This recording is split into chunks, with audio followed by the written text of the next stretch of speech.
बच्चों, electrostatics chapter पूरी तरह से आपको पढ़ा दिया गया है, उसके न्यूमेरिकल्स भी आपको बता दिए गए हैं। अगला चैप्टर जो आपको पढ़ना है वो है इलेक्ट्रिक पोटेंशियल का। इलेक्ट्रिक पोटेंशियल क्या होता है, इलेक्ट्रिक पोटेंशियल डिफरेंस क्या होता है, और किसी पॉइंट चार्ज की वजह से इलेक्ट्रिक पोटेंशियल का व्यंजक क्या होता है। इन तीनों टॉपिक्स के नोट्स आपको ग्रुप पर भेज दिए गए थे। हमें उम्मीद है कि आप उसको अच्छी तरीके से पढ़े होंगे, समझे होंगे। विद्युत विभव की जो परिभाषा आपको बताई गई थी वो ये कहा गया था कि किसी परीक्षण आवेश को अनंत से विद्युत क्षेत्र के भीतर किसी बिंदु तक लाने में किए गए कार्य और परीक्षण आवेश के अनुपात को उस बिंदु पर विद्युत विभव कहते हैं।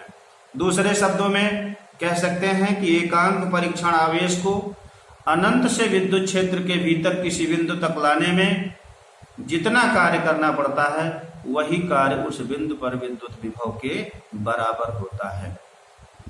आपको किसी बिंदु आवेश के कारण विद्युत विभव कैसे ज्ञात करते हैं, उसका व्यंजक कैसे प्राप्त किया जाता है, इसका भी नोट्स भेज दिया गया था। अब कैसे उसको हम प्राप्त करते हैं उसको आप देख लें। टॉपिक हमारी है बिंदु आवेश के कारण विद्युत विभव। हम मान लेते हैं कि हमारे पास एक इलेक्ट्रिक डाइपोल है, एक पॉइंट चार्ज है प्लस क्यू, जो यहां पर स्थित है। यहां से स्मॉल आर दूरी पर एक पॉइंट ए है। इस पॉइंट ए पर इस पॉइंट चार्ज क्यू के कारण विद्युत विभव का व्यंजक हमें प्राप्त करना है। परिभाषा जो विद्युत विभव की बताई गई है वो ये कही गई कि अनंत से विद्युत क्षेत्र तक उस बिंदु तक लाने में। तो आप कोई परीक्षण आवेश ले लीजिए, कहां से लाना है, अनंत से लाना है। किस बिंदु तक लाना है, बिंदु ए तक लाना है। तो आप क्या करें, अनंत तक की दूरियों को बहुत छोटे छोटे हिस्सों में बांट लिया। उन्हीं दो दूरियों में से हमने मान लिया कि एक पॉइंट सी है, एक पॉइंट बी है, और इनके बीच की दूरी है स्मॉल dx। अब आप इस पॉइंट बी पर कोई परीक्षण आवेश Q0 रख दीजिए। जैसे ही परीक्षण आवेश Q0 रखेंगे तुरंत इसकी वजह से इस पर बल लगना शुरू हो जाएगा। कितना बल लगेगा, बल लगेगा 1/4 पाई एप्सिलॉन 0 के Q इंटू Q0/x²। अब अगर इस परीक्षण आवेश को हम यहां से यहां तक विस्थापित करें, चूंकि ये धन परीक्षण आवेश है, प्रतिकर्षण बल लग रहा है, बल के विरुद्ध विस्थापन होगा। ऐसी दशा में जो डिस्प्लेसमेंट लिया जाएगा वो -dx लिया जाएगा।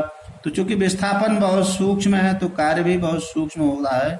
आपने पढ़ा है कार्य बराबर बल गुणे विस्थापन होता है, तो हो जाएगा F into -dx।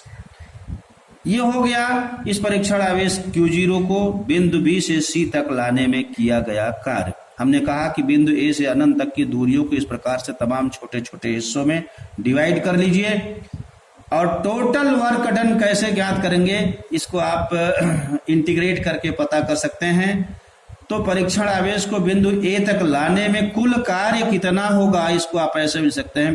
Total work done W equal to integral limit कहां से लाना है, अनंत से। कहां तक लाना है, R दूरी वाले बिंदु A तक लाना है। तो इसको लिख सकते हैं limit from infinity to R F into -dx that's equal to from infinity to R Q into Q0/4 pi epsilon 0 के 1/x², इसको ऐसे भी लिख सकते हैं, into dx।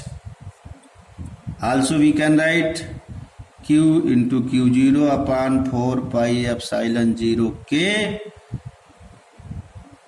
Integral limit infinity to R -1/x² dx।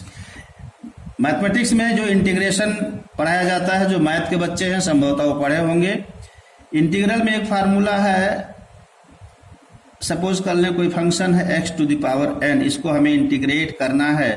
तो इसका जो फार्मूला होता है वो होता है x⁴n+1/n+1। इसी फार्मूले के अनुसार हम इसको इंटीग्रेट कर देंगे। तो जब इसको इंटीग्रेट करेंगे तो Q इंटू क्यू 0 अपान 4 पाई एप्सिलॉन 0 के ये वन अपान एक्स स्क्वायर है, तो इसको लिख सकते हैं x टू द पावर -2। और जब इसके अनुसार इंटीग्रेट करेंगे तो आएगा -1 अपान एक्स, माइनस पहले से है तो +1 अपान एक्स हो जाएगा 1 अपान एक्स। और ये लिमिट लिख देंगे फ्रॉम इन्फिनिटी टू r, हो जाएगा Q इंटू क्यू 0 अपान 4 पाई एप्सिलॉन 0 के। अब ये लोअर लिमिट होती है, ये अपर लिमिट होती है। सॉल्व करने का तरीका है, इसके स्थान पर पहले अपर लिमिट रखते हैं, फिर माइनस लोअर लिमिट रखते हैं। 1 अपान r माइनस 1 अपान इन्फिनिटी। आप जानते हैं 1 अपान इन्फिनिटी शून्य होता है, तो आपको क्या मिलेगा? आपको मिलेगा 1 अपान 4 पाई एप्सिलॉन 0 के Q इंटू क्यू 0 अपान r। ये हो गया परीक्षण आवेश Q0 को अनंत से बिंदु A तक लाने में किया गया कार्य। विद्युत विभव की परिभाषा जो बताई गई है कि परीक्षण आवेश को अनंत से विद्युत क्षेत्र तक के भीतर उस बिंदु तक लाने में किए गए कार्य तथा परीक्षण आवेश के अनुपात को उस बिंदु पर विद्युत विभव कहते हैं। तो बिंदु A पर विद्युत विभव V बराबर हो जाएगा, कार्य है W, परीक्षण आवेश Q0, दोनों का रेशियो आप निकाल लें, यानी हो जाएगा 1 अपान 4 पाई एप्सिलॉन 0 के Q इंटू क्यू 0 बटे R के बटे Q0। तो जब इसको आप सॉल्व करेंगे तो आपको मिलेगा 1 अपान 4 पाई एप्सिलॉन 0 के Q बटा R। इस प्रकार से किसी बिंदु आवेश के कारण किसी बिंदु पर विद्युत विभव का व्यंजक आपको मिला 1 अपान 4 पाई एप्सिलॉन 0 के Q बटा R। के क्या है? यहाँ माध्यम का परावैद्युतांक है। आप जानते हैं कि यदि माध्यम वायु अथवा निर्वात हो तो के की जगह पर आप 1 लिख सकते हैं, और तब 1 अपान 4 पाई एप्सिलॉन 0 की जगह 9 × 10⁹ भी लिख सकते हैं। तो ये आपको जो व्यंजक मिला है V बराबर 1 अपान 4 पाई एप्सिलॉन 0 के Q बटा R। यह किसी बिंदु आवेश Q के कारण R दूरी के बिंदु पर विद्युत विभव का व्यंजक है। जब भी आप विद्युत विभव की गणना करेंगे, चूंकि विद्युत विभव एक अदिश राशि है, आवेश 2 प्रकार के आपने पढ़ा है, धनात्मक आवेश और ऋणात्मक आवेश। जब भी आप किसी आवेश की वजह से विभव का मान ज्ञात करेंगे, आवेश का मान चिन्ह सहित यहाँ रखेंगे, यानी अगर पॉजिटिव चार्ज है तो यहाँ प्लस के साथ रखेंगे, नेगेटिव चार्ज है तो यहाँ माइनस के साथ रखेंगे। यानी विभव पॉजिटिव भी होगा, धन आवेश के कारण विभव पॉजिटिव होगा, ऋण आवेश के कारण विभव नेगेटिव होगा। तो इस प्रकार से आप किसी बिंदु आवेश के कारण विभव का व्यंजक प्राप्त कर सकते हैं। अगली टॉपिक जिसका नोट्स मैं अभी भेजूंगा वो है विद्युत द्विध्रुव, विद्युत द्विध्रुव के कारण विभव। इलेक्ट्रिक डाइपोल को आपने पढ़ा है, जहां कहीं भी इलेक्ट्रिक डाइपोल रखा जाएगा उसके चारों ओर इलेक्ट्रिक फील्ड क्रिएट हो जाती है। इलेक्ट्रिक, मान ले आपके पास कोई इलेक्ट्रिक डाइपोल है, सपोज कर ले इसका नाम है AB, यहाँ -Q चार्ज है, यहाँ +Q चार्ज है, इसका मिड पॉइंट O है। अब 2 स्थितियों में विभव ज्ञात करना है। एक होता है कि जब वह बिंदु इस द्विध्रुव की अक्ष के सीध में हो, जिसे अक्षीय स्थिति कहते हैं, और दूसरी स्थिति होती है कि जब वह बिंदु इस द्विध्रुव की लंबार्धक रेखा पर कहीं हो तो उसे निरक्षीय स्थिति कहते हैं। तो पहली स्थिति क्या है? अक्षीय स्थिति में। अक्षीय स्थिति में, अक्षीय स्थिति का मतलब वह बिंदु इसके अक्ष की सीध में कहीं हो। तो सपोज कर लें कि इसके अक्ष के सीध में यहाँ एक पॉइंट P है, जिसकी द्विध्रुव के मध्य बिंदु से दूरी स्मॉल r है। स्पष्ट है कि इस बिंदु P की +Q आवेश से दूरी कितनी हो जाएगी? ये दूरी स्मॉल l, ये दूरी स्मॉल l। तो यहाँ से ये दूरी हो जाएगी r माइनस एल और यहाँ से ये दूरी हो जाएगी r प्लस एल। अब बिंदु P पर इस द्विध्रुव AB की वजह से विभव ज्ञात करने के लिए आप क्या करें, आप एक बार प्लस Q की वजह से विभव ज्ञात कर ले, फिर माइनस Q की वजह से विभव ज्ञात कर ले और दोनों को आप ऐड कर दें, आपको इस पॉइंट P पर रिजल्टेंट पोटेंशियल प्राप्त हो जाएगा। सपोज कर लें कि अगर इस पॉजिटिव चार्ज Q की वजह से यहाँ विभव V1 हो, तो अभी जो ऊपर फार्मूला आपको पढ़ाया गया है उसके अनुसार आप लिख सकते हैं V1 = 1/4πε0 के Q बटा डिस्टेंस। तो यहाँ से ये डिस्टेंस BP कितनी है, R माइनस एल है। इसी प्रकार आवेश माइनस Q के कारण बिंदु P पर विभव सपोज कर ले वो V2 है, इसको लिख सकते हैं 1/4πε0 के, ये माइनस चार्ज है तो यहाँ माइनस Q हो जाएगा। ये डिस्टेंस टोटल है R प्लस एल, तो हो जाएगा R plus. Total potential V = V1 + V2 that's equal to 1/4πε0 के Q बटा R माइनस एल, और ये नेगेटिव, इसको नेगेटिव कर देगा तो हो जाएगा 1/4πε0 के Q बटा R प्लस एल। Q/4πε0 के को आप कॉमन ले सकते हैं, यहाँ बचेगा 1/R minus L minus 1/R plus, LCM आप ले लें, एलसीएम हो जाएगा R plus L R minus L, यहाँ आपका आ जाएगा R माइनस एल, यहाँ माइनस है तो ये इसको ऐसे कर देगा, ये सर यहाँ R प्लस एल आएगा, यहाँ आ जाएगा R प्लस एल, तो ये आपका कट जाएगा, यहाँ बचेगा 2L इंटू Q, यानी हो जाएगा 1/4πε0 के Q इंटू 2L बटा R plus L into R minus L. आपने पढ़ा है मैथमेटिक्स में, ये हो जाएगा R² माइनस L²। अब यहाँ पे यदि आप सपोज कर लें और सही भी है कि ये जो द्विध्रुव की आधी लंबाई L है ये R की तुलना में बहुत छोटी होती है, तो L² R² की तुलना में और छोटा हो जाएगा, इसलिए हम R² की तुलना में L² को नगण्य मान सकते हैं। तब V बराबर लिख सकते हैं 1/4πε0 के Q बटा R Q इंटू 2L बटा R²। Q इंटू 2L आपने पढ़ा है, इलेक्ट्रिक डाइपोल मोमेंट होता है, इसको आप लिख सकते हैं 1/4πε0 के P बटा R²। यही है किसी विद्युत द्विध्रुव के कारण अक्षीय स्थिति के बिंदु पर विद्युत विभव का व्यंजक। R क्या है, R द्विध्रुव के मध्य बिंदु से उस बिंदु की दूरी है जिस पर हमें इलेक्ट्रिक पोटेंशियल ज्ञात करना होता है। दूसरा केस हमने बताया कि निरक्षीय स्थिति के बिंदु पर या निरक्षीय स्थिति में,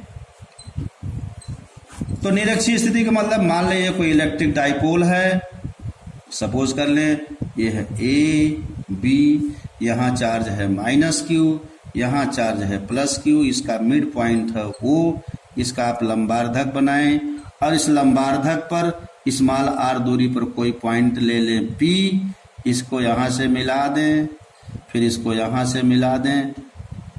चूंकि लंबार्धक खींचा गया एंगल 90 होगा, ये 90 होगा। ये डिस्टेंस द्विध्रुव की आधी लंबाई है, आधी लंबाई है, तो ये इतनी हो जाएगी R² प्लस L², फिर ये हो जाएगा R² प्लस L²। अब आपको इस द्विध्रुव AB की वजह से पॉइंट P जो कि निरक्षीय स्थिति का बिंदु है, इस पॉइंट P पर इलेक्ट्रिक पोटेंशियल ज्ञात करना है। फिर आप वही काम करें, एक बार +Q की वजह से यहाँ पोटेंशियल निकालें, दोबारा -Q की वजह से निकालें, फिर दोनों को ऐड कर दें। तो +Q की वजह से पोटेंशियल V1 बराबर लिखा जा सकता है 1/4πε0 के Q बटा डिस्टेंस, डिस्टेंस है √R² प्लस L²। फिर माइनस क्यू की वजह से 1/4πε0 के क्यू बटा under root R square plus L square. लेकिन ये नेगेटिव चार्ज है तो यहाँ माइनस रहेगा, इसको आप यहाँ आगे माइनस कर सकते हैं। यहाँ पर v1 1/4πε0 के Q upon under root R square plus L square है। v2 इक्वल टू माइनस 1/4πε0 के Q upon under root R square plus L square. v1 और v2 दोनों इक्वल हैं और अपोजिट हैं, तो पॉइंट P पर टोटल पोटेंशियल V बराबर लिख सकते हैं v1 प्लस v2, और v1 और v2 इक्वल एंड अपोजिट हैं, इस प्रकार से आप लिख सकते हैं इक्वल टू 0। तो इस प्रकार से निरक्षीय स्थिति के बिंदु पर किसी डाइपोल की वजह से इलेक्ट्रिक पोटेंशियल 0 होता है। दूसरी एक टॉपिक हो सकती है कि मान लिया ढेर सारे बिंदु आवेश आपके पास हों और उन सभी बिंदु आवेशों की वजह से किसी पॉइंट पर आपको पोटेंशियल ज्ञात करना हो। सपोज कर लें ये एक पॉइंट है, चार्ज है प्लस Q1, दूसरा पॉइंट चार्ज है प्लस Q2, तीसरा पॉइंट चार्ज है माइनस Q3, ये अगला पॉइंट चार्ज है माइनस Q4। इन पॉइंट चार्जेज से R1 दूरी पर, इससे R2 दूरी पर, इससे R3 दूरी पर, इससे R4 दूरी पर यहाँ एक पॉइंट है, सपोज कर लो पॉइंट P है। अब आपको इन सभी बिंदु आवेशों के कारण इस पॉइंट P पर यदि विद्युत विभव ज्ञात करना हो तो आप कैसे ज्ञात करेंगे? सीधा सा तरीका है, आप इन सभी बिंदु आवेशों की वजह से इस पॉइंट पर अलग अलग पोटेंशियल जैसे V1, V2, V3, V4 पता कर लें और लास्ट में सबको आप ऐड कर दें, यानी V बराबर V1 plus V2 plus V3 plus V4। तो स्वाभाविक है ये दोनों पॉजिटिव हैं तो V1 और V2 की वैल्यू पॉजिटिव आएंगी, ये दोनों नेगेटिव हैं तो V3 और V4 की वैल्यू नेगेटिव आएंगी। आप इसको शॉर्ट में लिख सकते हैं, सब में 1/4πε0 के आएगा, उसको आप कॉमन ले सकते हैं, ये हो जाएगा Q1 बटा R1 प्लस Q2 बटा R2 माइनस Q3 बटा R3 माइनस Q4 बटा R4। इस प्रकार से अगर कई बिंदु आवेश हों और उन सब के वजह से किसी पॉइंट पर रिजल्टेंट पोटेंशियल निकालना हो तो आप सब की वजह से अलग अलग पोटेंशियल निकाल लेंगे और लास्ट में उन सब को आप जोड़ देंगे, आपको उस पॉइंट पर परिणामी विभव रिजल्टेंट पोटेंशियल ज्ञात हो जाएगा। प्यारे बच्चों, अभी हम इन टॉपिक्स का वीडियो और इनके नोट्स आपको भेजेंगे।